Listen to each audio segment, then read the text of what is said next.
name's Karen Bisbee, and I make ice cream, gwneud y fydd. It's my first year of business this year, and it's going really well.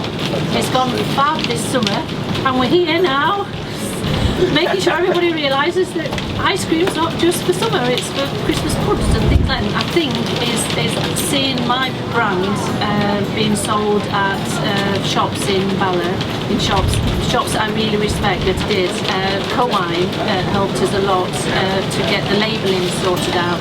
Before that we sold at farmers markets, and they gave me the confidence to know that the product was a good product, and they helped me with the technical and practical side of getting the right nutritional values on the labels. And I think I'd have to say still Richard Branson. I think he kept the customer service focused. Like it's quite hard to keep focused on the important things when you're trying to do marketing.